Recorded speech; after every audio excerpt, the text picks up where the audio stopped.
They told us to give a disclaimer. The views expressed on this podcast are those of the podcasters, any guests, and do not reflect any of the management, owners, sponsorships, or employees of thereof. Pretty much, if you're soft, don't listen to this podcast. One thing I pride myself on is just being the same and trying to look out for my folks along the way. Like, even with all these, big things happening, like, you still mad humble, and you still, like, you have enough clout now where you could easily be like, I'm not fucking with this, I'm not fucking with that. Oh yeah, motherfuckers, it's on. Unrestricted podcast listeners, thank you so much for clicking play. Because of you, the numbers are going up, and up. As I mentioned, we just hit over 500,000 views on YouTube. We are killing it, and it's all because of you, all because of your support and love. And I just greatly appreciate you.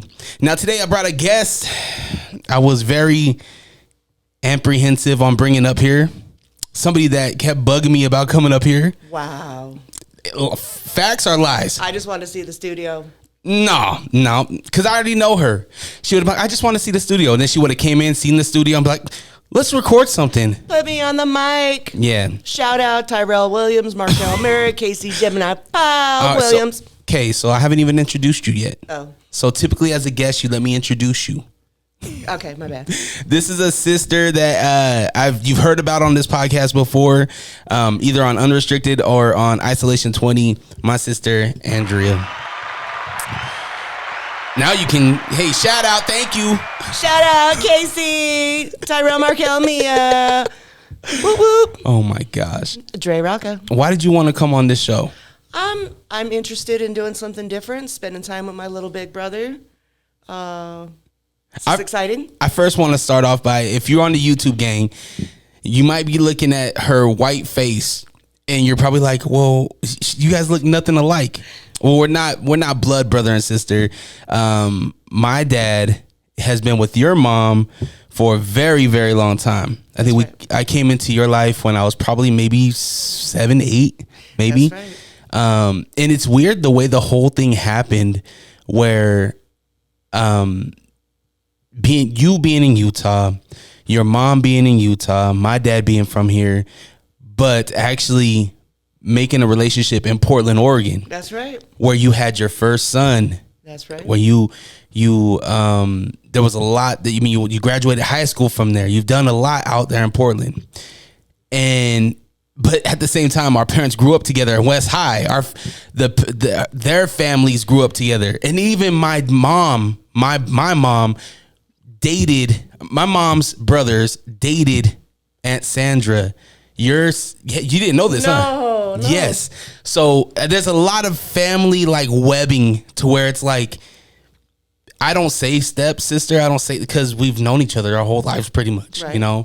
So I'm glad that you're here. You're here on vacation. I am. We're celebrating Grandma Bunny's 90th birthday. The big 90. Get up on that mic. I've already prepped you on this. The big 90.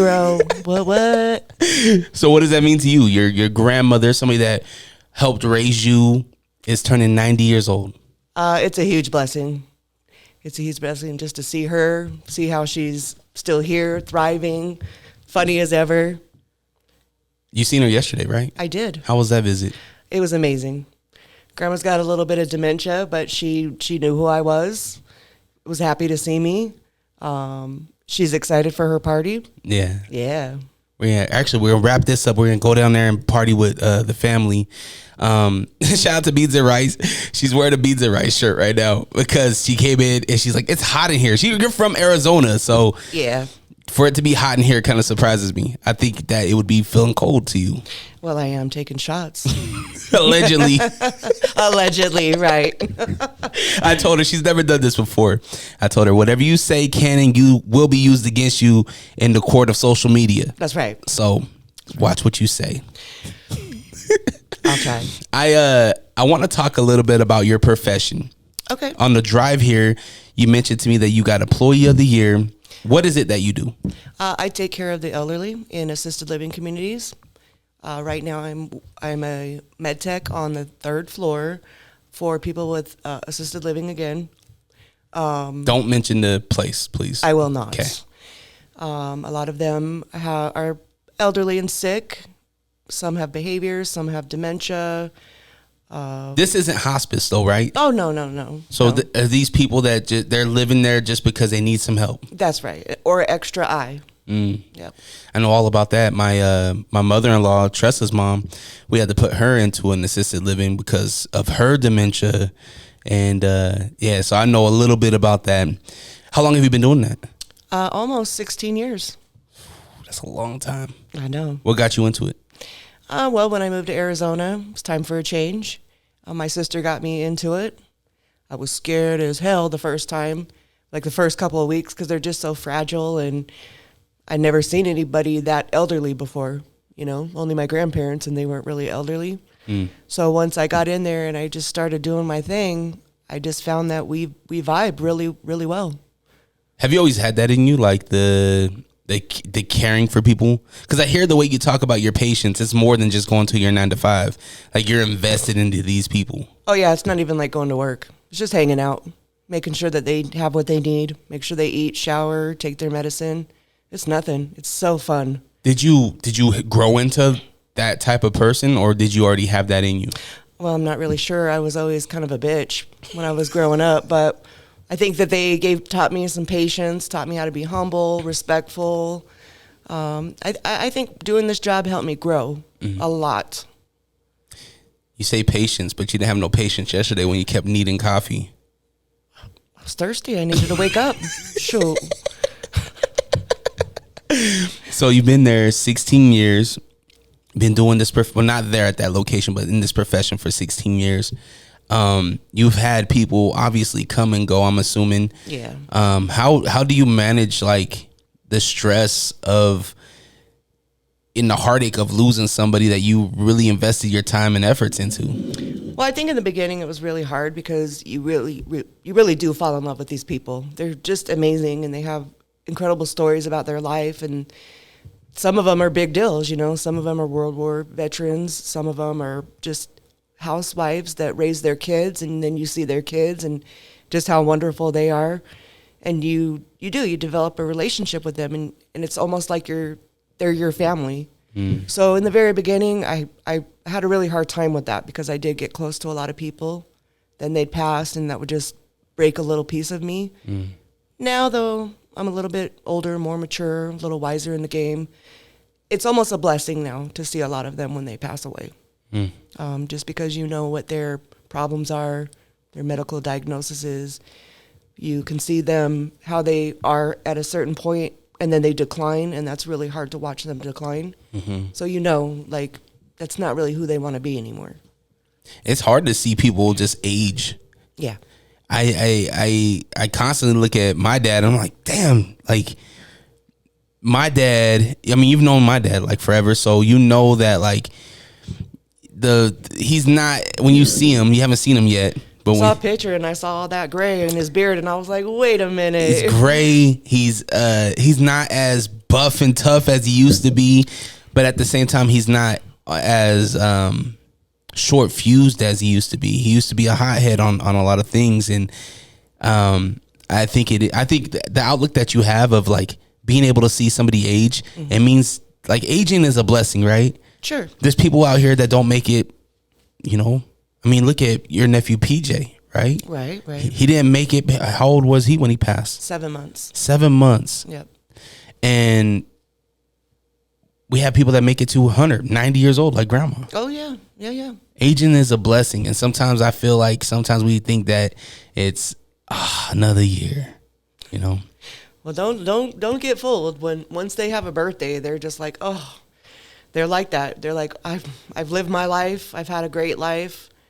Why do I continue to have these birthdays? So, do you guys make them special? Like, do you guys do something, or does the family? It depends. We definitely try to show them, that we are happy to celebrate their birthday with them. I just had a wonderful lady. Her name is Miss Maria, or Meraquita. She just turned 95 before I came. And just like here, we're celebrating Grandma, and all the families come out. All of her family came out. And she's just a short little Spanish lady with the fire inside because she just wants to keep going. This lady's ready to party. So when she's seeing her daughters that she hasn't seen in a long time, oh man, she was hyped up. So yeah, they're throwing this big party for her, and she's excited about it. Is it frustrating when you see maybe families that don't really show a lot of love, or Absolutely. maybe don't treat them the way that you see them? And Absolutely. how do you check yourself? Well, to be honest with you, I do have a gentleman that I take care of who he's got a daughter that's his legal guardian. She's got a lot of problems, so she doesn't really come in very much. So I do what I can to supplement that for him. I buy him stuff. I make sure he has the things that he needs. He calls me honey baby. So that's my Davy baby. But I try to go above and beyond for people like that. You don't see it that often, but when you do, you're like, oh man, it sucks. Now there's a rumor. It's always been a rumor that these elderly folks' homes, that they still out here partying, they still out here fucking, they still out here doing some wild shit. Well, there is a bar at the community that I work with, and a lot of them spend quite a lot of time down there, but that's more of the independent living side. But I have seen some relationships blossom in the elderly community, and it's interesting. They are very much, I don't even know how to say it, active. You ever walk in on somebody? I have, yes. Oh shit! Yes. Take me through this. Oh boy. Well, we're doing a room search because we can't find a specific resident. So Hold on, let's rewind. okay. I want to go to the specific moment. How do you find out there's somebody missing? Because to have somebody missing in an old folks home or assisted living area, home, whatever, to me, I feel like that's kind of like, oh shit, hey, have you seen Doug? Nah, I haven't seen Doug. Have you seen Doug? Where's Doug at? That's kind of how it goes. Because in assisted living, they have the free will to come and go when they want to. So, but we also know that there are certain people that we need to keep a close eye on. So in certain cases, and this case that Doug. happened, we were looking for a particular person, but we also know that there's a relationship between the two. So we were told, well, go check in so-and-so's room. And we're all standing out there like, who's going to go in there? Because we kind of know something's going on in there. So you just kind of go in, open the door, take a look, see if they're there. They're going at it. We close the door and politely walk away and let them do their thing, and then we know where our person is. Oh, Pound Town. Yeah, Pound Town. Did you knock? Oh, we have to knock, but a lot of elderly people have trouble hearing. And then when there's the pounding going on, they really can't hear. So they're getting busy. Did you wait for them to leave? Like, oh, there's nothing we could do. As long as there's like family consent that it's okay, then we just have to let them do their thing. And how does that work though? If they're elderly, maybe they're not all there. How do you know that they're getting consent? That's when you kind of have to tell the families that there's a little thing going on between each family member, and then they either say, okay, well, that's fine, or keep them separated, or Elma's over there being a heathen. Oh, we have a little harlots in there. Esther's been sucking dick for the past. Esther's been sucking dick since 65. We've actually caught somebody doing that before, but it was her husband. So. Oh, they're both in the home? Yeah, we have couples. They live together? Some of them, yeah. Oh, that's dope. Yeah. Live together, ride together. Ride or dies. Old folks for And life. I'll tell you what, they are ride or dies. And it's funny because relationships are so different now compared to what they had back in those days. Yeah. Because a lot of the people that I take care of, they met their spouse, decided to get married, traveled with them when they were serving in the military, had their families. They went through the things that they went through. There's a lot of trouble, pasts and things that have happened, but they stick together. Like they're tighter than thieves. Why do you think that that's so hard to come by in 2024? I think there's just a lot of temptation and a lot of provocative people that just don't care. Now there were that was it back then too. I mean, yeah, but There was still provocative women. but it wasn't this intense. I mean, Do you think that it's because of technology? Do you think technology enhances being able to see it more? sure, why not? I mean, all I got to do is send somebody a tit pic, and all of a sudden I'm getting like 10, 15 dick pics, Well, I told you to do this topless because you were like, it's too hot. And I said, take off your. I'm not going to do that with you, my sports bra. Come on now. We can get all the views. Clicks and views. Exactly. I think that the way that things were in relationships back in the day, I think that that's long and gone. Definitely. I don't think chivalry's dead. I think that there's still like the hopeless romantic. Absolutely. Regardless on if it's man, woman, woman, man turns into woman, whatever the case is. I think that there's still people out there that do believe in that and the hopeless romantic thing and loyalty and respect and all that good stuff. But I also think that there's slim to none. Like it's very slim pickings when it comes to like traditional thought of a relationship. Absolutely, but each generation is different. You know what I mean? How was your generation? And what generation are we talking about? Because you were an adult in the 90s. Well, oh, you're old. So your generation. What if you were to classify your generation? Like Mr. and Miss Pound Town, right? When they were what? They were been together maybe 50, 60 years? Probably 60 or more. So we're talking a relationship in the 50s and 60s? Maybe close to... Turn your phone off. Oh my God. I'll give you a pass because it's your first time. Okay? But that generation, we know them to be loyal. We know them to be respectful. We know them to be man's duty, woman's duty. Right. How would you categorize your generation? Well, that's kind of hard to say because of the way that I grew up. So my lifestyle I chose. I guess I don't even know how to explain it. Like, I'm sure that I could have found myself a really good guy, but once I turned like 13 years old, like the whole direction of my life changed. Well, let's even take you out of it. What did you notice? Maybe it's your friends. Maybe it was what was happening on television and music and whatnot. How do you feel like the men and woman dynamic was? Growing up? Yeah.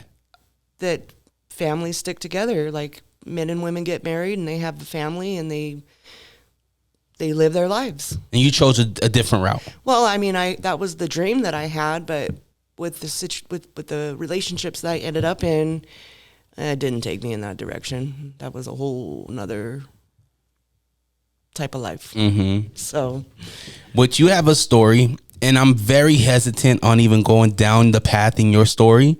And the reason why I say that is because I know you so well. Oh, I know you so well. you think you know me? Well, I know my observation of you is maybe different than your own observation of you. Probably. Right? That's why I always champion you. I'm like, yo, you've come a long way. You've done so many different things in your life to make you a better person. And now you're sharing it with your daughter who's here with you on vacation. Yeah. Which is dope because for a long time you didn't have your kids. Right. You have 3 beautiful kids, and one's in Germany playing rugby. He's a rugby star. You guys hear him all the time. I talk about him. Shout out to my German followership because of you, Tyrell. Yeah, my baby. And then you have another one in Florida, Miami. Yep. Yeah, and then you got Mia here with you in Arizona. That's right. So I don't want to steer away from the conversation of the relationships then now, but just kind of like a pit stop. How do you feel you are in 2024, and what have you learned over the last few decades of building yourself back up? I've had to fall down and pick myself back up several times.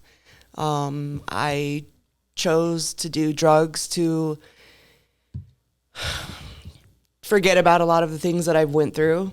Once I moved to Arizona, I just changed my whole life around, and everything that I did was to better myself in order to have that relationship with my kids, which I've always had, but just to be a better person.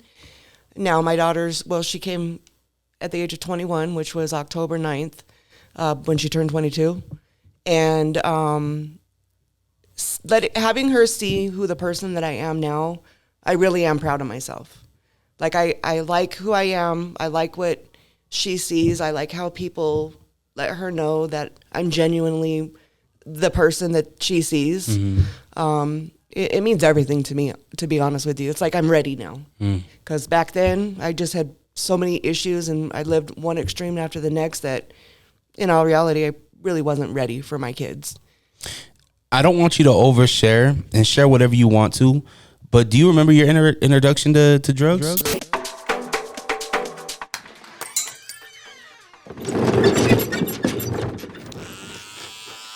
Having a good barber is essential, but having that good barbershop experience is even more essential. Get the barbershop experience you deserve with Boogie Down Barbershop, now located at 7378 South Plaza Center Drive in West Jordan, suite number 106. Gentlemen's cuts, tapers, fades, and even a hot towel shave is on the menu. So book your appointment today at boogiedownbarbershop.com and even follow us on social media at the Boogie Down Barber. But do you remember your introduction to drugs? Yes. And what was it? Well, Was it a party thing or was it to cope? coping. Well, no. So I'll share. Yeah. Okay. So back in the day when I was young, I used to swing on that pole. Oh, that can go so many different ways. The stripper pole. Okay. All right. I prefer exotic dancer, but that was my way of making some money. And They've heard about it. I've told. I didn't tell the story, but I used to be like, yeah, my sister used to be at the whole $1 million. I sure did. Back in the day. I sure did. One of my really good friends, his name's Angel. His wife used to work there. Oh, for real? Yeah. What was her name? You know what? I don't know. Was it around the time I was there? I think so because you guys are both old. So you both are in your 40s. No, what I want you to do is go ahead, talk about it. I'm gonna try to get Angel on the phone so we can try to see if you knew this chick. Okay. And if there was drama, I don't want to get into it. I didn't really have a lot of drama with the girls. No? No. It would have been fun. Surprising though, huh? Knowing you, yes. Yeah. Nah. Hold on, let's pause. Let's try to call Angel real quick. Okay. All right. Let's try to get Angel on the phone. He might answer, he might not. Angel. Hello. Angel. What's up? Hey, what's your podcast name again? How did it get so good? All right, How Did It Get So Good? Angel from the How Did It Get So Good podcast. Hey, I got you on my podcast, Unrestricted. I got my sister on the other side of me. I've told you about my sister. I've told you about how she used to be an exotic dancer. I won't say stripper because she told me to say exotic dancer. Oh, you just did, so it's good. Yeah. So she was asking me because I said that your ex used to be a stripper and that they're both old as fuck. So Shut up. they might know each other. Now, could you share her name? Not her, but like the pole name. She went by Venus back in the $1 Million Saloon days. And then she went by Monet in the Southern Exposure days. Doesn't ring a bell to me. Okay. No. All right. Well, you guys are both old, washed up strippers. First of all, I can still do my thing on that pole. You would just tell me how bad your knees are. Shut up, bro. Allegedly. Hey, Angel, my sister's single. If you want to take her on a date, Hey, Angel. Yeah, to a strip club. Hey, I'm down. I know how you like your old white strippers, so Let's go make it rain. The problem is there's not like mature women nowadays. There's all like young girls, and then you go and you're like, feel sorry for them. Yeah. Tip them well, but you feel sorry for them, you know? yeah, I feel you. It's a whole nother generation. Angel, what's your podcast name again? My podcast is How Did It Get So Good podcast. New episode coming out every Monday. And I didn't ask for all that. I just asked for the name. So go check out. My bad. Go check out Angel. I'll call you in a little bit, brother. You're such a cyber bully, dude. All right, love you. Bye. Bye. All right, so you don't know her. Nah, it doesn't ring a bell. Maybe by face. Maybe if there's a face. Maybe. Okay, so your introduction. Okay. Go ahead. Where do we leave off? So you were dancing at the time. Okay.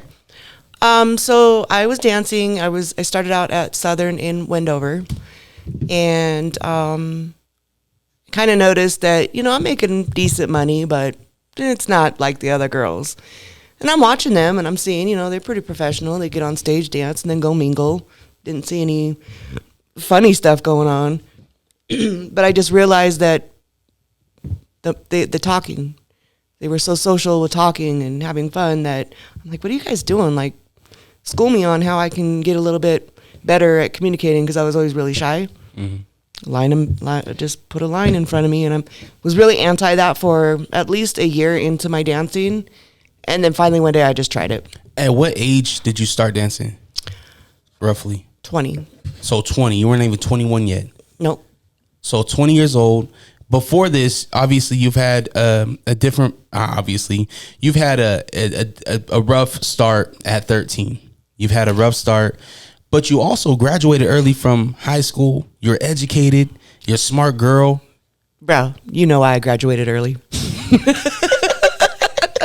They wanted me out of that school. Of course, you were chaotic. So, 20 years old, you're dancing. You find out that, hey, in order to get better clientele, I guess feel more comfortable, here's some cocaine. Yeah. So you do the cocaine. You're apprehensive. Did you feel pressure? Like, what made you actually do it? I never really felt pressured by the girls, but they brought it out, and you watch them doing it, and then you just kind of see how they change and how they're more loose and fun and just ready to get out there and get that money. And so finally, just one day I decided to try it, and I made some good money. And all I had to do was get up on stage, dance around a little bit, bend over, drop it like it's hot, and then start talking to people. And so I did, and money got better. But is this a known thing in the club? Speaking specifically to your situation, is it known that girls are doing drugs, and is it accepted by management? I think management kind of knew at that time, but they just turned their nose to it. And honestly, I think the girls all did it for different reasons. We were driving out to Wendover, so we'd have to drive out there. That's 2.5 hour drive? It's about an hour and a half. Okay. Been away for a while, so. Yeah. And then you have to get up there, get ready, get on stage. So a lot of it was just to stay awake and just get out there and be able to do what you had to do. So, and then you're in Wendover, so you're open pretty much all night. You're a mother to your first son at this time? Yes. What was that like? How were you like, I'm providing for my son? Like, what's your thought process as like a mom during that time? It was easy money so that I could take care of him because I was single and I had just come back to Utah from Oregon. So it was just quick and easy. And who introduced you to dancing? Oh man, I'm not really sure. I think that I was actually looking for a job and seen an ad in the paper. For Southern. Dance. Yep, for Southern. Girls. Yeah, something like that. Yep. So you see it, you go down there. Is there like an audition? Like how do you apply? You had to audition. You apply on paper, and then if they like what they see, they're like, all right, we'll get up there and show us what you got. Are you full bikini naked when you audition? Ooh, I think it's a long time ago. We know. Because I don't remember coming prepared, so I think I just kind of got up there and just showed them a few moves. I don't even think I had to actually take anything off. Gotcha. I'm not sure, though. Because I think that would be, if you're in the moment, right? There's people, you're making money, you're actively making money, but to audition, you're not making no money. Yeah, but it was like early during the day, so there wasn't really any customers in there. Yeah, and they're just barely opening. Gotcha. Getting things together. So you make good money doing that. Yeah. How long did you dance for? Off and on for 10 years. Damn. Yeah. And did you have fun doing it, or was there times where you're like, I don't want to do this no more? Well, I got to be honest, in Utah, it's so easy. Like, you're really not selling yourself too hard out here. You're just dancing or walking around and showing them what you got and conversating. But I did try it when I went I did dance in Oregon for a while. You did? I did. Yeah. The stripper club, capital of the United States. Yeah, I was there. How was that? That was kind of hard because you really had to hustle and you had to get fully nude. And once you show the goods, you're not good anymore. You know what I mean? Like, everybody wants to see everything. So, but I still made decent money out there. You said that you never got in no drama with no girls, but was there backstage drama? Not like you'd think. Not the girls that I work with, not really like you'd think. You still talk to some of them? I do have quite a few on my Facebook. Can we get the band back together? I don't know. We're all older and more mature and have our lives. Let's get the girls back together. The Golden Girls. I used to dance with a girl named Bree. We both worked at $1 Million, and she was a baddie. Really? Yeah, she lives in Arizona. I really haven't seen her or anything, but she was my favorite. And Melissa from Southern, if you're listening, Melissa, back in those days. That's wild that homegirl Bree is in Arizona with you now. Yeah, yep. That's cool. Yep, she moved, changed her lifestyle. She's got kids, married, living a good life. How do you feel about does stripper, exotic dancer, does that fall underneath the category of sex worker? Because you're selling your sex, Okay. right? So here in Utah, it's so different. Like Utah, you know how Utah is. No, tell me how Utah is. Okay, so, when I first started, I was a little like, ooh, I don't know if I want to do this. I'm showing myself off. But, you got the pasties, you got your little thongs on or whatever. You're not, like, you're showing yourself, but you're really not exposing yourself. Because then once you take that next level where you're showing it all, it's a whole different type of ball game. Mm-hmm. And then being in Oregon, you do kind of have to sell yourself a little bit. So either I've seen people give those lap dances with happy endings, also in Arizona too.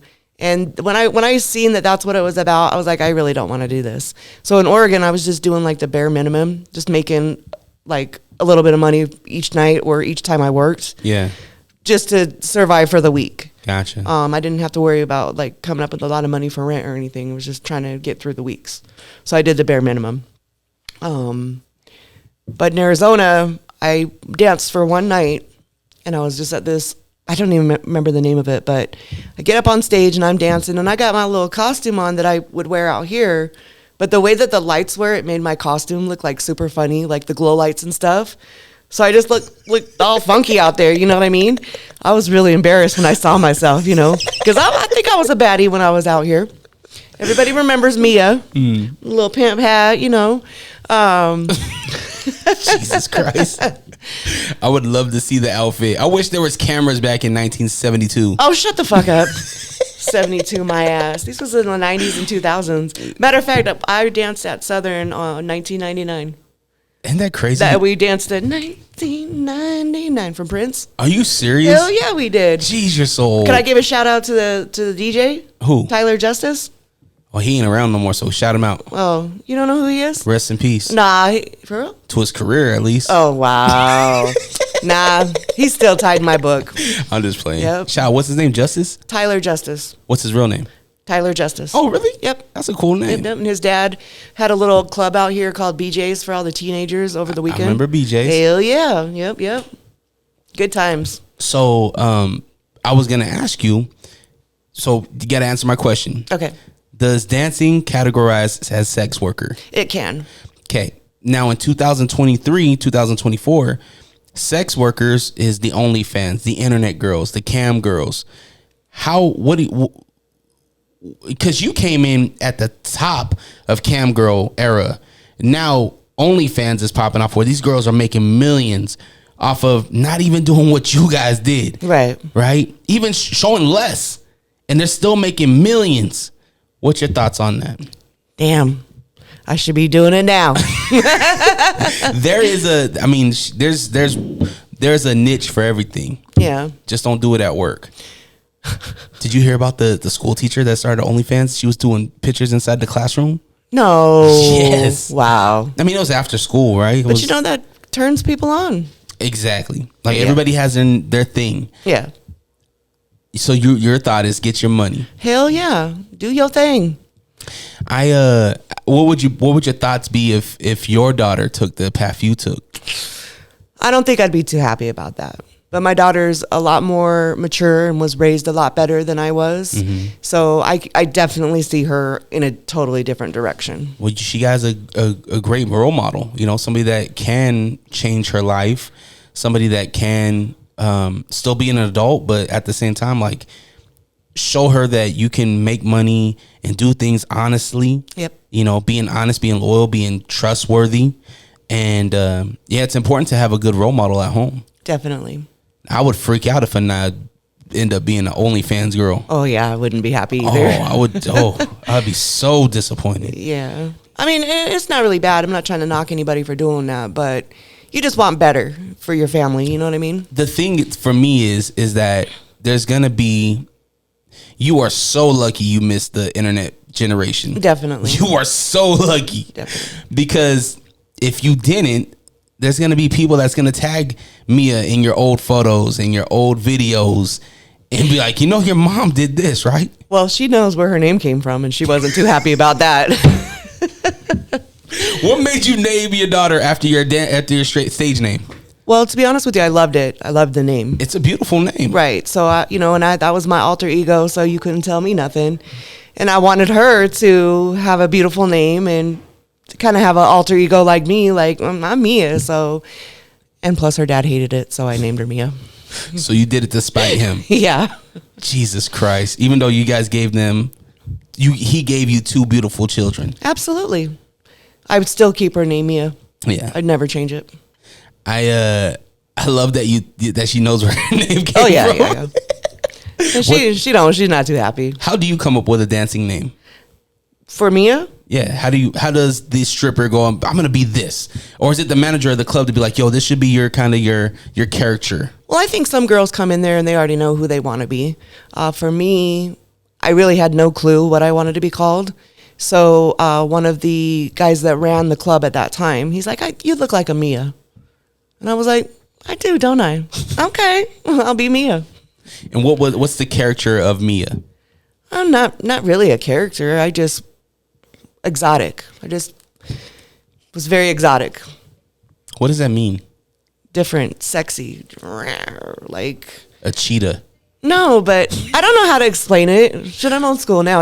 Ask me in my 20s, I could have been like, I don't know. I'm Mia. I'm exotic. Yeah. Come watch me dance. Did you speak with an accent? Did you talk to the patrons? Absolutely. Like while you were dancing? Yeah. What would you say? It just depended on what they said. Okay, so I'm the guy, right? Okay. I'm Jerry. Okay, Jerry. You want to see them cheeks? Oh no, bounce, bounce? it's 99, right? So dun, dun, dun, dun, dun. I was dreaming when I wrote this. Hey. I'm Jerry. I'll come to the stage. It's Mia. Is that how they would do it? Yeah. Okay. Yeah. What was your entrance song? Yo, you never really had an entrance song. You just, whatever they played, or Okay. you could pick something and they'd play it for you. So White Snake. Here I go again on my own. I've danced to that. I'm Jerry. I'm Okay, sitting Jerry. down. You're shaking your ass. Yep. What do you tell me? How you doing? I'm good. Just came from work. Oh, you looking pretty nice today. Oh, thank you. Yeah. You smell really good. That's what got me. Stutz and cologne. Okay, and then I go back, do my thing, and then you come back with some more conversation. Oh, so the Jerry has to be like, hey, yo, Mia. Hey, pick up this dollar with your butt cheeks. Not necessarily like that. That's like Florida type dancing. Oh, really? You can't do that here. I don't know what it's like now, No, but I've definitely seen a girl pick it up with her butt cheeks at the American Bush. oh, well, okay. Well, it's been a while. American Bush was around when you were around, right? Yeah. Did you ever go there? No, I didn't want to go fully nude. Yeah. Damn, just showed me being a sick guy. You don't ask. What about American? What's the Bear's Den in Magna? Did you ever dance in Magna? No. That's pretty bad. No, I just kept it local. Unless you're in Wendover. Unless I was in Wendover, yeah. Have you ever had what was like a big tip? Have you ever had like a big tip? Like throw hundreds, whatever. $1,000. Yep. That was the biggest that you've ever gotten. Yep. For one tip. One tip. So what's the largest amount that you've left the work with? 7. There were a lot of other girls that were like way better than me, like baddies. But you had the best personality, probably. Well, if I was not shy, sometimes I just was really shy. But yeah, okay, yeah. $7,000, and there was girls making more than that. No, 700. What was the high? So My biggest tip that I ever got was 1,000. And what's the biggest night you ever had? Well, between 700 and 800, and I only had to work on the weekends. That was it. I didn't have to work Monday through Thursday. It don't seem like a lot. Well, I mean, back then I was surviving. Oh, that's true. Gas was $1.50. I had everything I needed. I had a Yeah. roof over my head. Yeah. Damn. I mean, trust me, them other girls, because you had some baddies in there. You had Mirage, Melissa. Melissa was bad as hell. What was Melissa, white girl? She was a white girl, but she knew how to work that pole. Did you see a difference between the different ethnicities and how they got paid? Do you feel like how were the black girls treated? Okay, so honestly, when I was there, it was all mostly white girls with the big, fake boobs and Fake stuff. boobs. There was very few minorities, but because I had the dark hair and like the dark skin, people probably thought that I was ethnic. I honestly don't really remember having anybody else in there until after I went to Arizona, and then I came back. Then there was a lot more Hispanic girls that were in there. How were they treated? Honestly, they was just there to make their money, and they, it just depends on you and how much you put yourself out there. Because men like women, period. Yeah. I mean, yeah, you all have your type, but you like different varieties of women. Have you ever talked to a male dancer? No. No. That's not a kind of a thing, huh? I mean, I've seen them, but never really like had a real conversation. Thunder Down Under. Yeah. I see you've been in Vegas. I've seen your photos. Oh shit. Don't hate. I like to have a good time. So if you were to do it all again, would you go that route? Would you still dance? Did you have a good time dancing? Because the money was fire, obviously. But it sounds like there's a lot of other bullshit that comes with it too. Well, to be honest with you, I would have changed my whole life. I don't think that I would have, just because there was a lot of things that I would have done differently. But at that time, like, it was what helped me stay afloat, and it kind of just made me feel pretty secure about myself. Where later in life, you get older and you're just like, getting fat, getting old, got them wrinkles. So you kind of lose a little bit of your what's the word I'm looking for? You lose a little bit of yourself. So being back then, I looked good. People knew me. I was kind of a celebrity because if I'd go places and people would recognize me, they'd be like, Mia. But in the club, even at the grocery store, really, yeah. Was there ever awkward moments where a guy was with his family and you see him? It's like, don't say nothing. Yeah. You're like, oh, I know that dude. That's from the club. Oh, let me go down this other aisle. Have you ever been put in any dangerous situations from the club? Yeah, actually, some guy tried to follow me home before. Really? Yeah. How'd that situation happen? I honestly, I don't know. I just came out after one of my nights of working and saw him leave when I left and just kind of realized that he was following me behind my car. So I just pulled up at the police station because this was Southern that I was working at. And on my way home, there's a police station. So I pulled in there and then he took off. This was Southern when it was on State Street, right? Yep. Okay, so Murray PD, probably right down the street. Yep. Wow. Yeah. So then homeboy just left. That Took was off. no other issues, huh? No, thank God. Have you ever had a stalker? No, not during that time of my life, but Recently? I was in a relationship with a guy that turned out to be a narcissist, alcoholic, cokehead, and a stalker. Oh shit. Yeah. How you get rid of that? Should you even be doing this podcast? Could this reignite something? Oh no. Okay. It's over and done. It's been done since 2020. Sound like you killed him. I broke his heart, but he's a narcissist, so did I really? Yeah. But when he was stalking me and stuff, I was just like, damn, you must have really done something to him to make him want to keep me in his life, even though he don't know how to act. Have you ever been in love? Let me be honest with you. I've thought about that question recently. And because, I've had a really rough life and been through some really shitty relationships. So yes, but not that type of love. Like the relationships that I'd been in that I thought I was so in love with. Yeah. I dodged some bullets, man. But for me, like, love is family, my kids, connections like that. That's what real love is. I mean, I'm sure if I did find the right man in my life, then I could say that I was really in love and I know what that feels like, but no. Are you open to it? At this moment, no. But maybe later in my life. I know. Time's a ticking. Whatever, bro. Tick tock, tick Okay, tock. then no.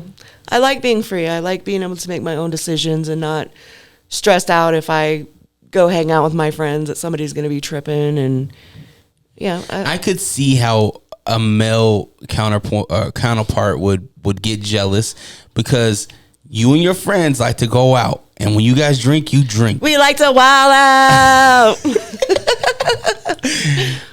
I could see that, but at the same time, like, I would love for you to get love, right? I would love for you to have a partner that's gonna love you and help you through the journey of building this relationship up with your daughter and your sons, and go out to Germany and do these things as a couple. You could do it single, absolutely. You could do it solo dolo, but I would love to. Next time you come, it's like, hey, me and homeboy's coming out, and I meet homeboy for the first time. I'm like, I like this guy. Right. I've never had that with you. Right. I've never had that. And that's why I ask, like, does Drea want love? It's a good question. Right now, I just love the way that my life is with my daughter coming back in and spending time with her. And so, no, not right now. How was the transition? Because you've lived alone for a very long time. Other than your 2 baby chihuahuas, I mean, one of them passed away. Rest in peace, Romeo. But being alone for a while and then having her come and live with you, what has been the biggest challenge of putting on this mom cap and having her live with you? Honestly, I love it. Like, I love every minute of it. But the biggest challenge is just the mouth, and like, I haven't really been able to have this time with you before, so I get kind of treated like the redheaded stepchild when my friends are around. Like, they're the coolest people in the room, and I'm like, well, what about me? Because I'm cool too. You're old. I'm old. I'm going to name this episode "You're Old." Oh, that's fucked up. Don't do your sis like that, okay? So we dove into the dancing thing, and I always find it so fascinating because I feel like that lifestyle is so different from anything that I'm used to, and so I appreciate you sharing that. Yeah. What would be the biggest misconception of a dancer? In today's generation? No, you. Oh, for me? You can't talk about this generation. Oh, I was gonna say, yeah, because I don't know shit about that. But just that we're not real people. Like, we're here to entertain you. We're here to seduce you, but you came willingly. You know what I mean? So we're not sex workers. You're not gonna get nothing from us but a little show on the stage and a little conversation. We're not sluts and things like that. So, but there are sluts that work in there, and you're correct, because yes, you are correct. But that's where I feel like there would be the most drama, is if you want to keep this an honest business. The girls that want to keep it honest, the ones that aren't, are making it harder for the ones that do. Well, that falls down on your management too. Yeah. Did you work for some good managers? Absolutely. Yeah. Yep. Would you ever want to open your own spot? Maybe, but I don't think that would be good for me either, because I like to drink. And I'll probably get up there and be like, let me show you what I got, and then drop it down and can't get back up. Can't get back up. You want to hear a funny story? Let's hear it. So a couple of years ago, me and my friends went to the club, and they were having amateur night. On the pole? No, just on stage. So sis decides, I still got it. I got on my cute gray high heel boots. I'm all dressed up real fancy and stuff. Get up there. Dropped it like it was hot, knocked my friend over. I really was so embarrassed when I got off that stage. What'd your friend say? Like, that was a reality check. Like, bitch, I was trying to get my freak on. You guys are so old. Yeah. Let's get the band back together. This would be great reality TV. Get the band back together. Have nights like that. I've had a lot of interesting nights where I realized, like, I ain't got it anymore. When you're at the club, are you looking for a companion? Or are you just there with your friends? You're not looking at... When I go to the club, I just want all my favorite people there so we can drink and dance and just have a good time. I ain't out there trying to look at nobody, talk to nobody. Matter of fact, I've spent the last since COVID trying not to be seen. I just don't want to be seen anymore like that, you know? You're about to be seen on this podcast. Hey, and that's okay, but I'm just talking about like I just want to be a normal, casual person. I just don't want people to keep looking at me like I'm a piece of meat or... I mean, you're in the club, you're a piece of meat. No, I'm not. I'm a stallion, baby. What Let me get dressed up and you looking at a stallion. What does that mean? A beautiful, thick person. Woman. This is the tequila, allegedly. Allegedly. What are you doing? I don't know. I'm making a fool of myself. No, you're not. So, coming to Utah, obviously Utah, you don't have the best memories here, but you do have some great memories here. What's the feeling when you come back to Utah? Well, I've been back twice now in the last couple of years. Mm-hmm. I'm a lot older, so to me, family matters, right? Like, really, it does. So every time I come and I get to spend time with my family, it just means everything to me. And now I can start to appreciate being back out here because I honestly tell myself I was never coming here again. I mean, as much as you have grown, I wouldn't blame you. Yeah. I mean, when you outgrow something, there's no reason for you to go back to it. Yeah. Do you feel like you learned a lot of that family matters and stuff through therapy? Or is it something that you've always like felt? I'm going to be honest with you. I learned it through being working in assisted living, being around the elderly people and seeing what family really is about. Because even for those that didn't have family, I became family. So when you end up in a assisted living, when you now become the patient, what do you want? I don't want to be a patient. Hypothetically, you're now a patient. Okay. You're part of Pound Town.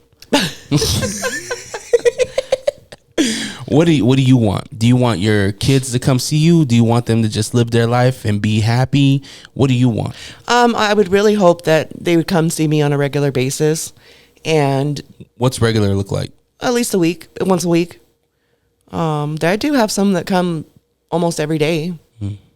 But just somebody that's constantly checking on me, making sure that, my environment's good. Because in assisted living, you have people that really don't care. They're just there for their money.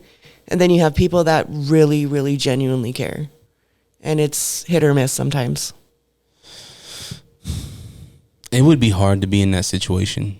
Yeah. Because I get it. Like, I would love to see my kids. But at the same time, I want my kids to live their life too. Yeah, but as long as you're... Well, okay, so are we talking just assisted living or are we talking about like full-blown dementia? Assisted living. Well, then you'd still want them to be active in your life. Your mind is still there. It's just your body that's declining you. Or vice versa, but you would still want that relationship. Dementia is so hard, man. Yeah. Seeing my mother-in-law go through that, seeing grandma go through that. Yeah. I hear often, like Aunt Sandra and Connie will tell me, like, yeah, grandma has good days and bad days. I personally, hopefully I don't ever. I haven't seen a bad day. Well, that's good. I hope I don't. She did call me fat on Christmas. Well, she speaks her mind now, She was like, how many you got in there? I was like, how many what? And she poked my belly. Oh.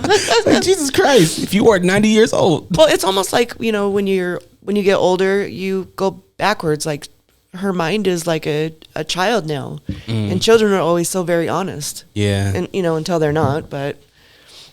Yeah. I wonder if you can play it like cool tricks on somebody with dementia. Well, like what's a cool trick to you? Like, mom's gonna get mad if you don't take out the trash. That's a good one. I don't know. I'll have to try that sometime. Like, take out the trash. Or if you have residents that you have to do certain things, like you have to sweep or whatever. But like, hey, remember your job? Like you have to sweep. Nah, but you do have some that actually are interested in doing that. Mm-hmm. Yeah, they're just so active and they're used to cleaning and setting the tables or folding laundry. Do they have jobs? Because we know them and we know that they we'll make sure to continue to let them repeat that. So I have one lady that when she comes and sits in the dining room and waits for dinner, she comes about 2 hours early, but she'll sit there and we'll give her a big pile of napkins to fold. Oh. So she'll spend her whole time in there folding it. You guys pay her? No. This sounds like slave labor. No, but it keeps her busy. It keeps her mind active. That's what your ancestors said too. Oh, whatever. How is it having multicultural babies? Have you ever felt any type of racism against your kids or anything like that? Hey, yo, you're probably listening to the Unrestricted podcast with DreRawka. We are? No, they are. Yeah. Oh, right. Oh, wow. And I'm the real Ruby. You can catch me and Fonzie and the Defunct. G Daddy Funk on Lake Talk 801 podcast. Yeah, but I think you have to come in more smoother, more funnier. Like, yeah, they could catch us on the Lake Talk 801 podcast. Yeah, y'all can catch us on Lake Talk 801. Yeah, and be like, and yeah, man, hey, and they could catch people like me, the real Ruby, and people like you, Fonzie, and people like him, G Daddy Funk, Wow, on that's the a Lake lot of Talk people. 801. Who cares? What did he say? Huh? I didn't hear him. I don't know, but Why- this probably should be the ad. Is this? Are these on? Catch a new episode every Monday on all streaming platforms. The Lake Talk 801. Tune in now. Have you ever felt any type of racism against your kids or anything like that? Well, okay, so I remember when I had my oldest son and we were in the grocery store. He was probably a couple months old.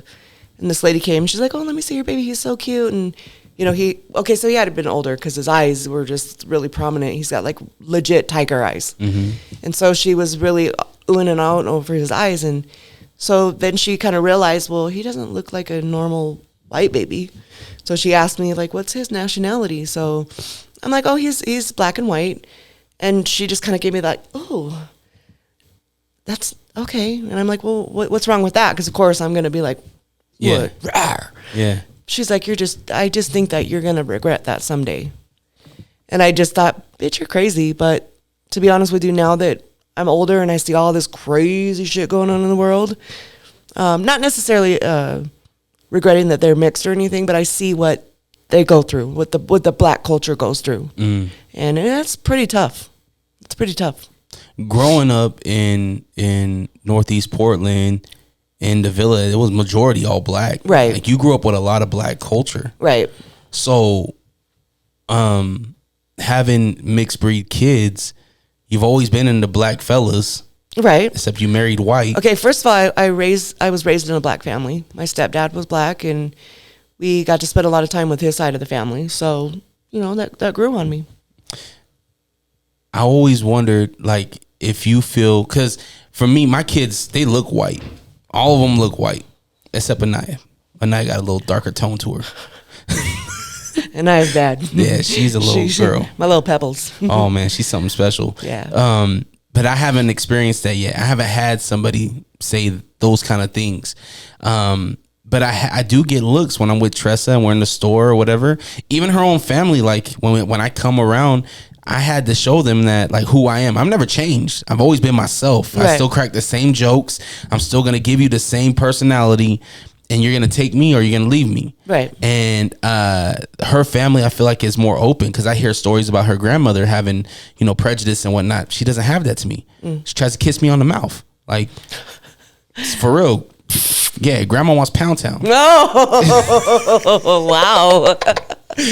But, and I you know, it's funny. I asked her, Tressa, I was like, what if that's like your grandma's, like, she's almost 90. What if grandma says she just wants to trade to knock it down one time? Maybe it's a fantasy. Is that okay? She hasn't answered me yet. Yeah, I don't think she'll ever will. But I always think about if they're, like, how my kids are going to handle those situations with racism. Well, I think we're in a generation now where there's a lot of mixed breeds. So, I mean, I haven't been out here in a while, and then I come out and I just see a variety of different people. I've seen a lot of mixed kids out here. Oh, yeah. Yeah. Yeah, it's a mixed city. Yeah, definitely. But again, you outside of Salt Lake, I can't say the same thing. Utah County is still very set in their ways. I'm sure they are. But what are they going to do about all these mixed kids? Yeah. It's going to change eventually. How does it feel being Oh my God, you got that smile on your face. You're about to make an asshole comment, huh? How does it feel being related to ancestors that had slaves? Have you ever done the family tree? Did your family own any slaves? Honestly, I'm not sure about that. My grandma Rumi, which is actually Chance's grandma, was very big into ancestry, but I never really got a chance to go in there and really delve on that. So I really don't know. Do you know? No, because I don't think any of my family members had slaves. I know my family on the Adams side is from Nigeria. Oh, wow. We have Nigerian roots. I haven't done my mom's side, and I don't even know what that would even look like. I don't know. It'd be cool to find out if I'm from like the Apache type of, to have Apache blood in me, you know? Yeah. I don't know. Because it's hard to look at you and determine exactly what you are. Oh, I get it all the time. What are you? Puerto Rican? You Samoan? Tongan? What are you? Yeah, you could really pass for a lot of things. Depends on who I'm around. Right. If I'm around my Polynesian friends, I'm Polynesian. You do have a Polynesian vibe to you, definitely. They got a Dre vibe. A who? They got a Dre vibe. A Dre vibe? Yeah. Okay. You know, I always make my Polynesian friends mad when I'm like, you know, The Rock's black, right? No, he's Samoan. He's Samoan. No, he's black. His dad's black. Dwayne. What a good debate. Yeah. They get mad. They get so mad. Are you sick of podcasts that just interview people with the same questions and gossiping nonsense? Are you tired of hearing about what's wrong with the world? Can you locate your nearest orphanage? Who cooked the Last Supper? R.I.P. Mr. Potato Head. Seppuku Harakiri. Where is Mavis Beacon? This is Hos. And this is host Beefy. Listen to the Beans and Rice podcast. Exclusively in Braille and all streaming platforms. Patent pending. The first segment is questions. So I asked the internet for some questions. They gave me them. Okay. And questions is powered by the good folks over at Fusa Motors, located in Midvale, Utah, 8160 South State Street. For over 17 years, they've been in business, and they're gonna help you get into a trusted vehicle. Go check them out. FusaMotors.com. That's FIUZA Motors.com. Now, first question comes in from the wife with a knife, Lola Ray. It's one of my really good friends. She's a chef. Go check her out. Okay. What's your opinion on the Cat Williams interview with Shannon Sharpe? Have you had a chance to see this? I have not. Can you fill me in? So Shannon Sharpe, are you familiar with who Shannon Sharpe is? Unfortunately, no, but I know Cat. So Cat Williams, legendary comedian, went on Shannon Sharpe's podcast. Shannon Sharpe's a retired NFL player. He's an old Denver Bronco, very renowned. And on this podcast, he lit everybody up in Hollywood. He said Kevin Hart is a gatekeeper. He's a Hollywood plant. Tiffany Haddish isn't funny. That's why she hasn't been in anything new. He said that Cedric the Entertainer stole his jokes, and he had examples for these things. And he said that Ricky Smiley, who's another comedian, he does a radio show. Ricky Smiley plays the Santa Claus in the Friday After Next movie. Okay. And so he's just going off. He's going off. He's saying all these things, and some of them true, some of them, true adjacent. And he's went crazy. Like he's talked a lot of smack on Hollywood. My personal thoughts on it is, if you're gonna call out certain things, you got to come up with facts. So if Cedric stole your joke, come with the facts. Right. Show receipts. Show it. Show that he literally stole this joke. They have a joke that's similar. And as far as Tiff goes, I feel like Tiff is doing her thing. She has her own things that she's going through. She just got that DUI. Yeah. She got caught up with that whole Shakira red carpet thing that was weird. So I think this is a way for Cat to sell his tour. He's going on tour. Okay. Cat has a lot of room to talk because he owns all his stuff. So he hasn't went to a Netflix and had to do all this stuff. Like he owns all his stuff. Pimp Chronicles is all him. He put up the money for it. He, all the roles that we know Cat Williams to do, he owns his role. Okay. Right. So yeah, I guess her question is our opinion on Cat Williams pretty much going after everybody in Hollywood. I'm sure he's got some receipts. Mm-hmm. I feel like he does. He's been in the game for a while. He was capping in that interview a little bit though, when he was like, he said that he could have went to, or he could have went to college at 13. I was like, I don't know about that, Cat. Yeah, I don't know about that. But thank you for your question, Lola. Go check her out, The Wife with a Knife. All right, next question comes in from Destiny in Brooklyn. Shout out to all my New York folks. Brooklyn's in the house. You're so old. Give us a movie recommendation. Oh, movie recommendation. I haven't really seen anything since Mario Brothers. So Mario Brothers was good. yeah, it was. It was. I laughed the whole time. And my daughter was looking at me like, why are you laughing like that? It just brought back so many memories, you know? Yeah. It's not a movie, but it's one that we've been watching, the act. Ooh. Rose, Gypsy Rose Blanche docu-series. That's really, really good. The actress that played Gypsy did an astounding job. I highly recommend that. That's on Hulu, so go check that out. Yeah. Older movies, Four Brothers. That's with Tyrese and Wahlberg and and Andre 3000. Okay. Yeah, that's a good movie. That was a really good movie. Yeah. What's an old movie that you just love and anytime it comes on, you're stuck? Breakfast Club. Oh, it's a classic. Right. I just recently watched Blood In, Blood Out, so that's another great one. A long movie, but oh man, such a great film. Yeah. Are you familiar with Burner, the rapper? Yeah. So, creator of Cookies.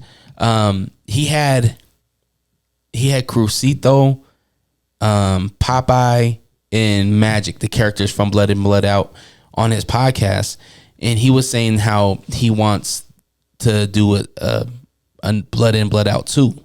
Oh. And because it's been 30 years. Okay. 33 years now, I think. It came out in 93. But he was saying that he wants to produce it because we need the ending of the story. We need to find out what happened. Right. Because the last thing we remember is homeboy got poked up waiting for his daughter. Oh man, that seems so sad. And then Magic crumbles up the mold, and we don't. Miklo, everybody got separated, so we don't know what happened. So many unanswered questions. Yeah. So I look forward to hopefully they make something to get closure on this story. Yeah, let's do it. It's been a long time. I'd like to see that. All right, so thank you, Destiny. Those are our recommendations. Do you have an older movie? Breakfast Club. Yeah. All right, Will Wonder from the Will Wonder podcast, my boy in West Jordan. Who wins the Rumble? The Rumble.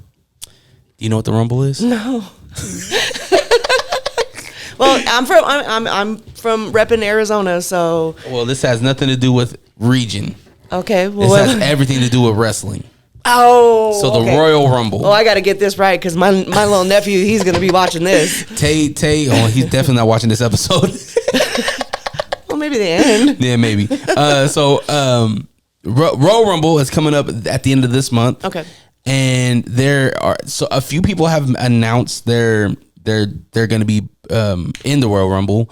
Who I think wins is Storyline. I think an athlete by the name of CM Punk. I think he's going to win. Just because of the storyline, I think he gets over Cody Rhodes, and it's going to be him and Cody Rhodes probably till the end. But there's going to be some big surprises.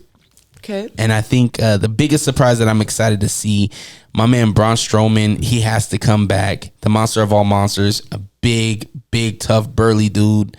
So, yeah, we'll see though. Yeah. Okay, well, I'm not really a WWF follower, but hey. It's WWE now. Oh, my bad. See? We'll let you live. Sorry about that. We got a couple more questions here. Megan Bird of West Valley City. Do you believe the drama happening on Real Housewives of Salt Lake City? Oh, man. And you're not watching that either. I'm not. Dang, sorry, girl. I can't answer nothing. Well, I'll answer her question. No, I don't believe the drama. Well, I believe it's some of it. So the last thing that happened with the Real Housewives of Salt Lake City, there was a new cast member that joined this season. But during the off season, during the summertime, there's been this account for years that has been, it's a fake account, but they've been doing a lot of gossiping on the girls. Oh, wow. It comes out at the end of this season that just wrapped up that the new castmate was the one behind the fake account. She had something to do with it. Damn. So they called her out on it last episode. You're the one that was talking about her family. You're the one that's drawing up all this drama. And she was there hiding in plain scandalous. sight. Right? Mm-hmm. Part of me believes that she started the account, but part of me realizes that that was probably her ticket onto the show, so they can reveal this. And because now, when the next season comes out, you want to know how this ends. You want to know how is this being dealt with, right? Yeah, I'm gonna have to get on my Real Housewives. Oh man, and they're showing Salt Lake City parts of it, and you're like, oh, I know that person. Oh, I see that person. I ain't there. And so it's kind of cool that they're doing it here. But this season, this storyline of Salt Lake City, oh man, they struck gold. Damn, really? They struck gold. It's good. It's writing, it's drama. Some of it's fake, some of it's enhanced, but it's good.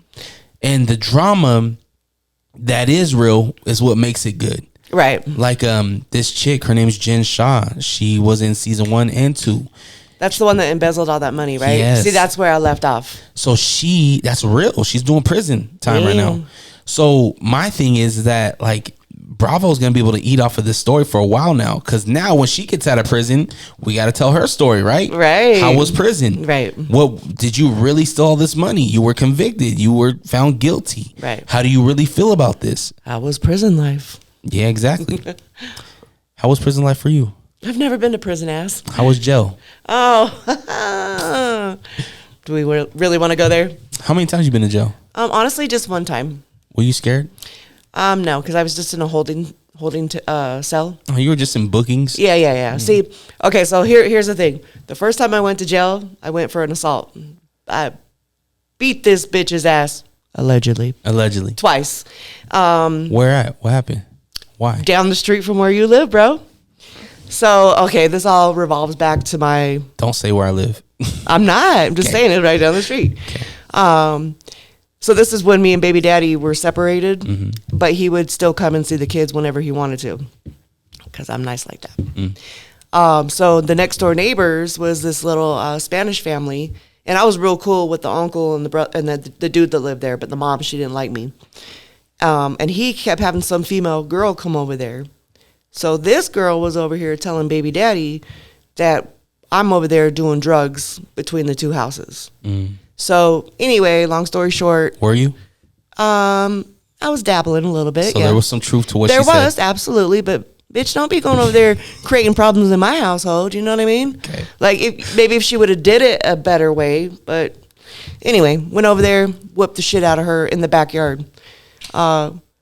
Then I went to, like, I calmed down for a minute, and then I was like, let me apologize to her. Like, I kind of went a little overboard.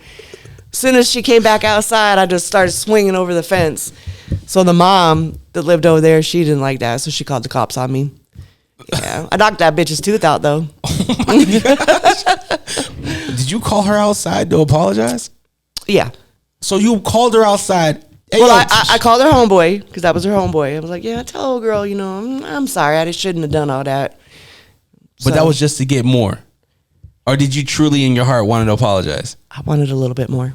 Oh my gosh. Back then I had a lot of anger inside of me, though, I had to release that shit. Have you ever, therapy tells us that we need to make amends on some things. I have an incredible therapist now. Thank you. Have you reached out to this girl? I don't even know. Oh, so anyway, okay, let me tell you. So I had to go to court or to jail for that, which led to court. And well, take me through bookings. So you get picked up, the cops roll up. Okay, so they roll up at my door, and like I already knew I was getting in trouble. So I walk out. I'm like, yeah, what's up? They kind of started asking questions about what happened. I'm like, yeah, that was me. Fuck that bitch. Whatever. Woo woo woo. Put the cuffs on me. Knew I was going to jail. At that point, I really didn't care because I'm just like, yeah, whatever. And then I go into the holding cell after they book me, fingerprint me and all that stuff. And I'm just sitting there like, damn, is this really what I want for myself? Like, I just beat this female up for her telling baby daddy something that's true-ish. And, I'm a grown woman now. I've got kids. Is this really where I want to be?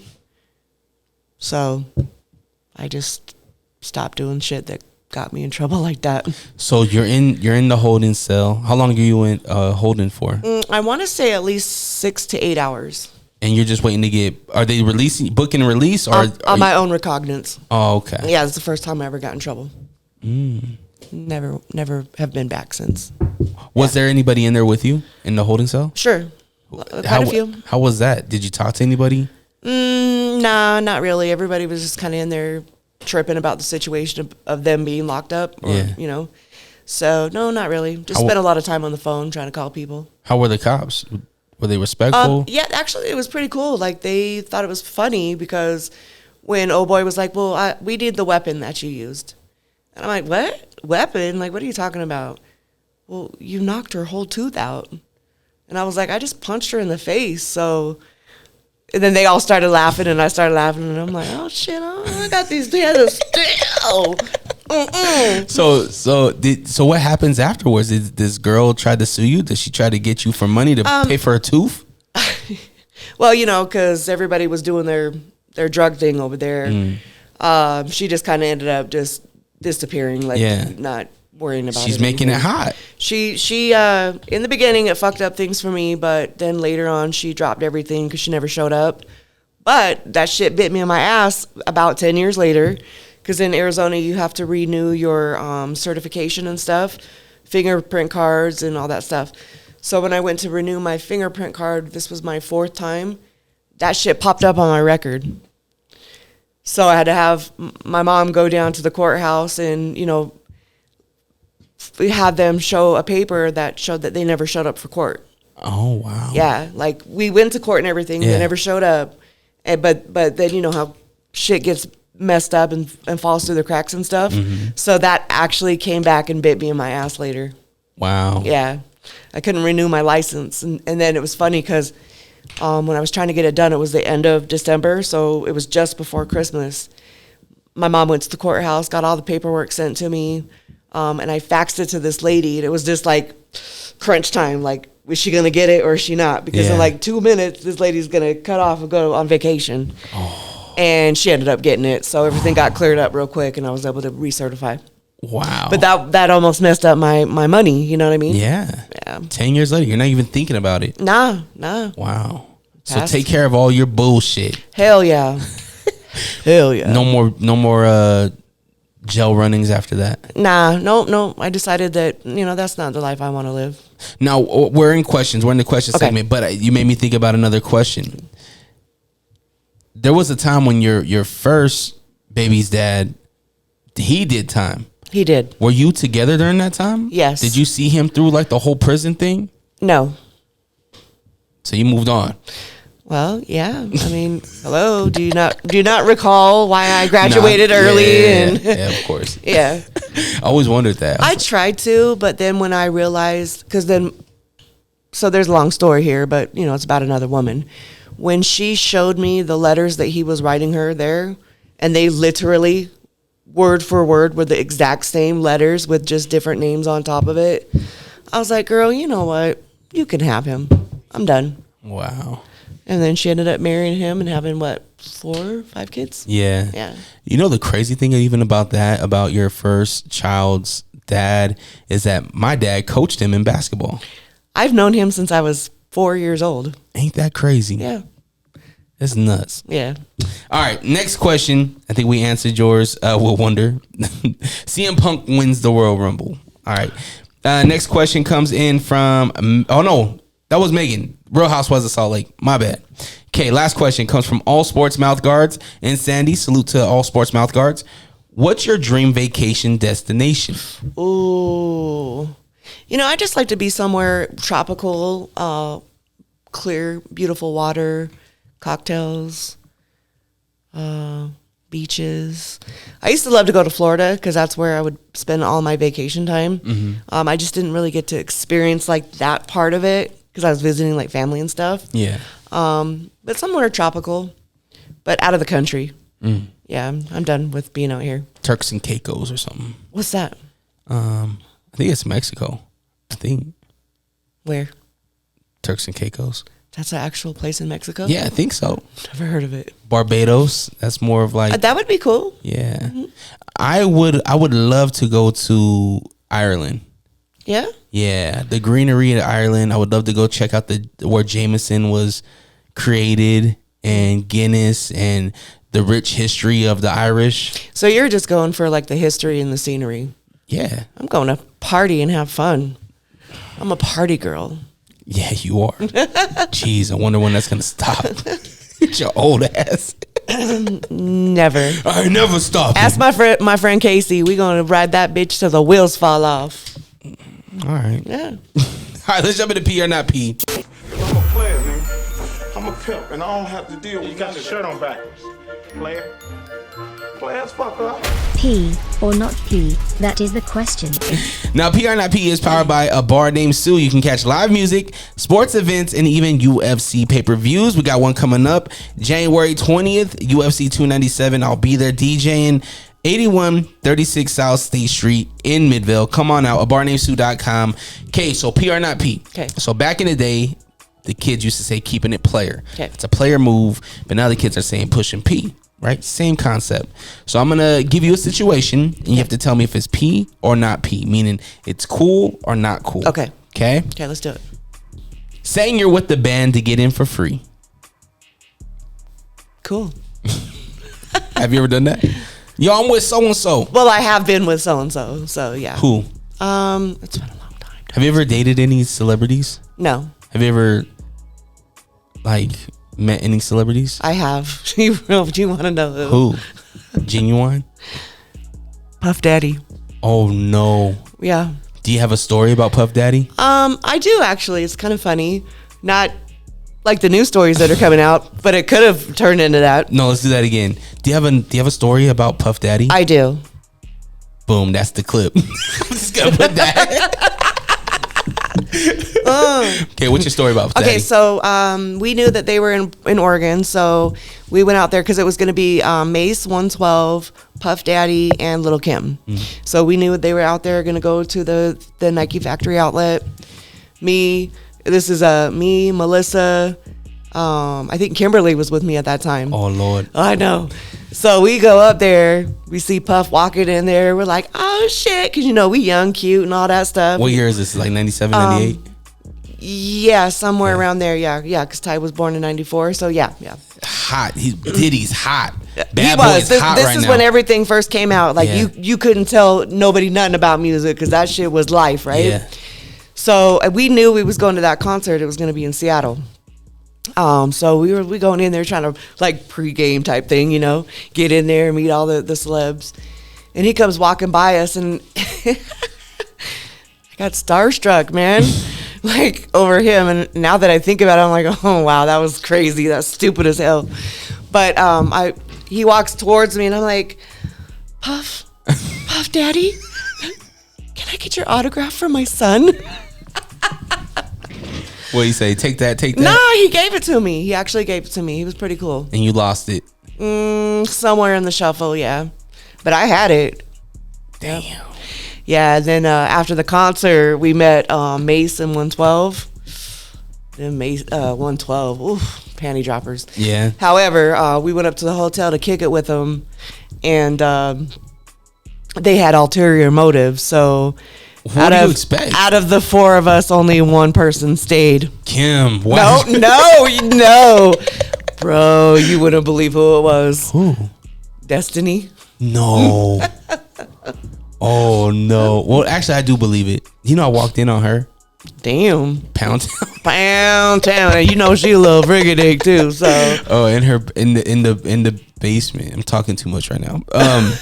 So, all right. So, 112. Why? What made you be like, nah? Like, they're handsome guys.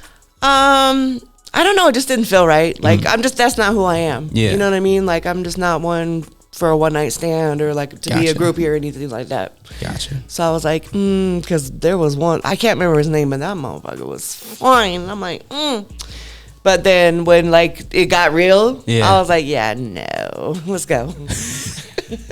All right. Tattooing a spouse on you. Say that again? Tattooing a spouse on you. Oh. A spouse's name. I've done that. You got Delon on you? Hell no. No, actually, I was pretty smart about that. Who you got on you? It's not on me anymore. I had it covered up. So last year, me and my ex rekindled our relationship. This is the narcissist, and oh jeez. Yeah. So I got his name tattooed on my chest. Oh my gosh. It was like one night we got really, really faded at the bar. We went to the casino and then the bar. We're like, hey, let's go get some tattoos. And so, yeah, it happened. And then he you on him? Yep. Where's his? Same place. On the chest? Yep. I mean, well, I love you forever. I guess. Jesus Christ, that didn't last long. No. What'd you cover it up with? Actually, I got a nice. Get on the mic. Oh, it's like a the Smile Now, Cry Later. Oh yeah. Yeah. So I had a friend out here. Her name was Lisa Martinez, and that was kind of like something that was our thing back then. She passed away, so I just kind of got a covering for her. It's like a clown type thing with a little teardrop. Is that appropriate? What do you mean? Cover somebody that you truly loved, right? Somebody that's not here. I wouldn't even say truly anymore, like I thought, but no. You let me finish. Okay. The person that you loved, Lisa. Okay. Covering that up over somebody that you didn't love, who hurt you. Is that appropriate? Well, I don't know. I feel like Lisa should have had her own spot on your body. That was true. You covered it up with. Well, okay. So I covered it up with a tattoo that reminded me of her, but I needed to get that off of me, so it just kind of fit perfectly. Okay. Because you can't just get like any kind of tattoo on your chest. You have to really find something that's really gonna look nice. Because sometimes chest tattoos, they just don't come out the way that you want them to. Okay. So. All right. So are you saying that's P or not P? What was the question again? Tattooing your spouse's name on you. Not P at all. So you probably won't do that again? Hell no. All right, unless you're drunk at a casino. No. Never. Is that the thing to do in Arizona? Do you guys go to a lot of casinos? It's pretty popular out there. Yeah. I don't go that often because I think I work too hard for my money. So. To gamble? Yeah. All right, I'm gonna jackpot for Powerball's like in the billions, so I'm gonna be sending you a little $20. Let's do it. Try to get some monies. I got you. All right. Lying about your kids' age to get something free. No, my kids are too old and they look too old. But you never done that? Let's say your kids eat free, 6 and under. They're 10. Yeah, I think I would. I definitely would. Especially when it comes to the aquarium. Like Anaya's gonna be, because she's so tiny. Right. Anaya's gonna be 3 years old for the next 4 years. Probably, yep. Yeah, and shit's expensive, so yeah, definitely. Yes. All right, going to the steakhouse, but you don't order a steak. Well, what else is there to order? A hamburger, chicken wings. Not cool. Not P. You gotta get a steak, right? Yeah. Are you a well done, medium? Well done. Oh my gosh. Everybody says that. Why? That's not how you eat a steak. Why? If I see any pink in there, even in my hamburgers, if it's pink and I bite it, I'm done. It's not cooked. You know, that's too much. Like there's a delicacy. Like you don't have to do anything. You like it the way you like it. You probably even need it with ketchup, huh? No, I like steak sauce. Okay. Sometimes you don't even need sauce. You don't. Yeah. That's a good steak. Yeah. Butter, salt, pepper, right. Maybe some rosemary. Maybe a little bit. Solid. Okay. Well, you got to order a steak if you go to a steakhouse. Absolutely. Okay.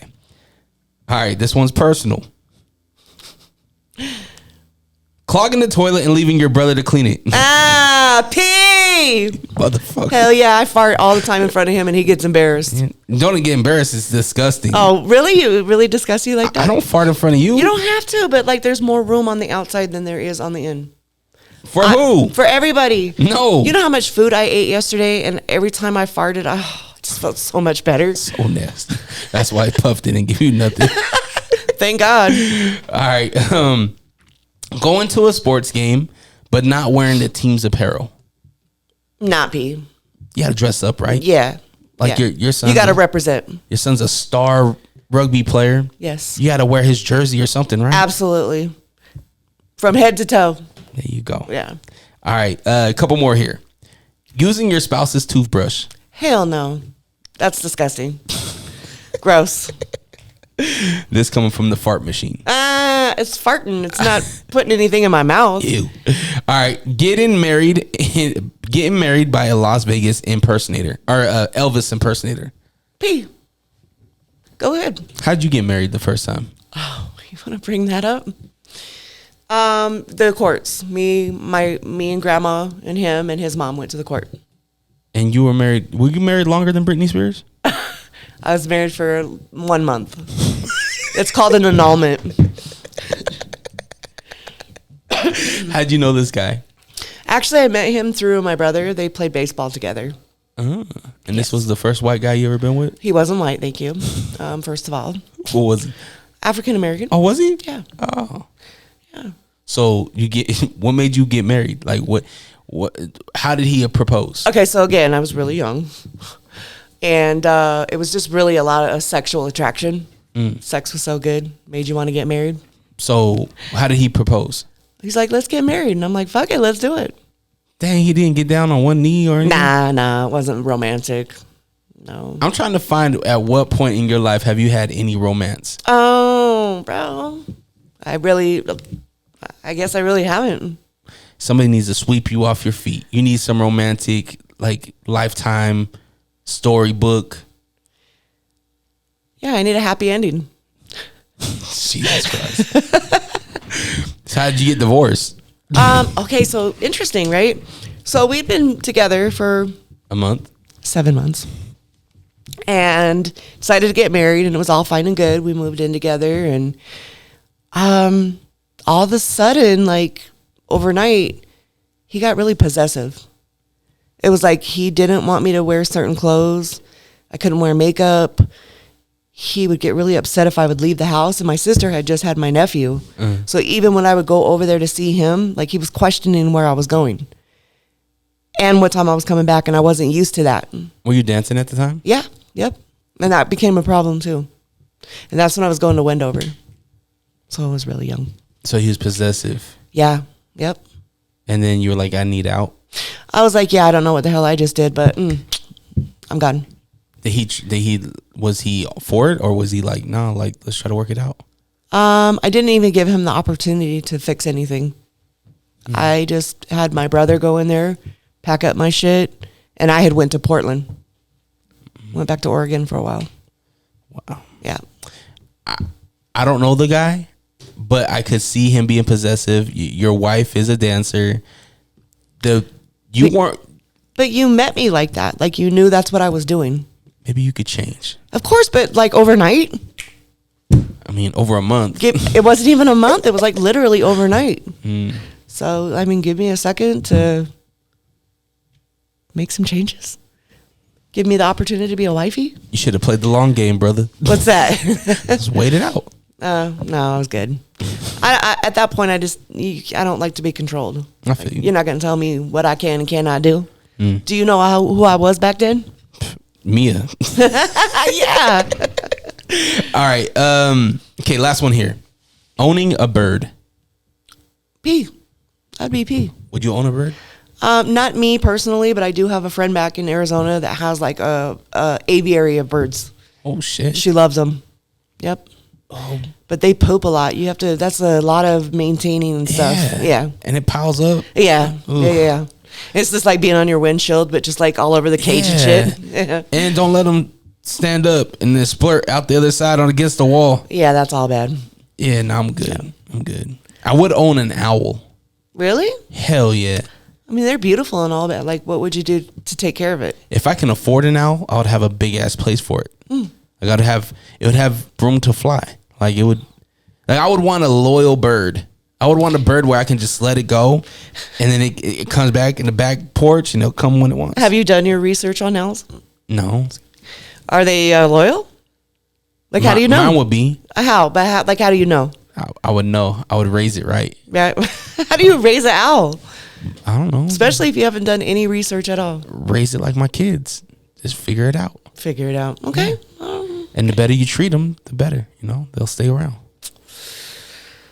Do your research, bro. I will. All right. We've been doing this thing for over an hour and a half. Let's wrap it up. Do you want social media followers? Do you want to plug that kind of stuff? Nah, I'm good on all that. All right. Well, this was just for fun. Yeah. Unless y'all like me, and then maybe we can do something. No, they know that you fart. Who doesn't fart, bro? You're not like, catching It is really weird to me that bothers you so much. That you fart? Anybody. Like, oh, is it just me, or is it just a fart, period? I think it's just you. Oh, yeah. He's lying. Thank you so much for watching this content, listening to this content. Hopefully, Drea's story, hopefully it maybe entertained you. The ups, the downs, the goods, the bads, the learning experience. Maybe you're somebody going through the same thing. I think that there's a bigger conversation that we could have. Maybe when the time's right. You know? Yeah. So yeah, make sure you click subscribe on the subscribe button. If you want to follow at DreRawka, DreRawka. If you want to get some merch, maybe you want to support and buy some merch, you can go on to allrock.com. That's ALLRAWK.com. New 2024 merch is dropping soon, so be on the lookout for that. And I hope you have the day you deserve and protect your light. We out. I do want to represent this shirt one more time for your homeboy. Who? I don't even know. don't remember the name, but Beans and Rice Podcast. Beans and Rice Podcast. Oh, hell yeah. Yeah, they made that artwork. That's interesting. Oh, yeah, that's tight. That really is tight, for real. Waldo, by the way, that was a gift for you. She stole it. Sorry, Waldo. Because she didn't want to do it in her sports bra. It is January 5th, 6th? I mean, when this drops, it's probably like the 15th or so. Okay, so you're just too late, bro. It's mine. I got your present. All right. You guys have the day you deserve. Always protect your light. We out. Peace.